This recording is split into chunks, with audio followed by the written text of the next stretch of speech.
તો બનાસકાંઠા જિલ્લામાં મુખ્ય મથક પાલનપુરના કબાલપુરાથી ગણેશપુરાને જોડતો રોડ છેલ્લા 3 વર્ષથી બિસ્માર સ્થિતિમાં છે।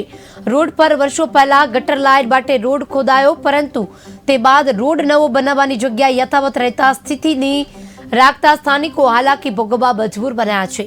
જોકે સ્થાનિકોએ અવારનવાર તંત્રને જાણ કરી, પરંતુ તે બાદ પણ ઉકેલ ન આવતા સ્થાનિકો હાહાકાર પોકારી ઉઠ્યા અને કહ્યું, વહેલી તકે તંત્ર જાગી આ રોડને રિનોવેશન કરે તેવી માંગ ઉઠવા પામી છે। બનાસકાંઠા જિલ્લાના મુખ્ય મથક પાલનપુરમાં શહેરની પાલિકા દ્વારા શહેરના રોડના નવીનીકરણ અને રિનોવેશન પાછળ લાખો કરોડો રૂપિયાનો ખર્ચ કરાયો છે, પરંતુ શહેરના રસ્તાઓ પાછળ લાખો કરોડોનો ખર્ચ કરાયા બાદ પણ શહેરને અન્ય માર્ગો આજે પણ જર્જરિત સ્થિતિમાં છે।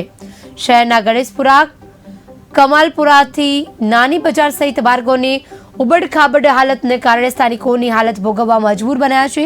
જોકે સ્થાનિકો દ્વારા તંત્રને અવારનવાર રજૂઆત કરાઈ અને એકવાર પણ આ રસ્તા માપ પણ લેવાતા, પરંતુ તે બાદ તંત્ર રોડ બનાવતા વિસ્તારોમાં ન ફરકતા હવે સ્થાનિકોનો રોષ 7મા આસમાને પહોંચ્યો છે અને તંત્ર વહેલી તકે હવે આ રોડની નવા માંગ કરે તેવી માંગ ઉઠવા પામી છે। મહત્વનું છે કે કમાલપુરાથી ગણેશપુરા જતો રોડ ઉપર 3 વર્ષ અગાઉ જીઓડીસી દ્વારા ગટર લાઇનની પાઇપલાઇન નખાતી સમયે આ રોડની ખોદી દેવામાં આવ્યો છે। જોકે તે બાદને આજે 3 વર્ષ વીત્યા, પરંતુ તે બાદ પણ આ રોડનું નવીનીકરણ કરાયું નથી અને તેને જ પણ કારણે છેલ્લા 3 વર્ષની આ લોકો ખાડા કબડબાથી વાળા રોડ પર પસાર થઈ રહ્યા છે।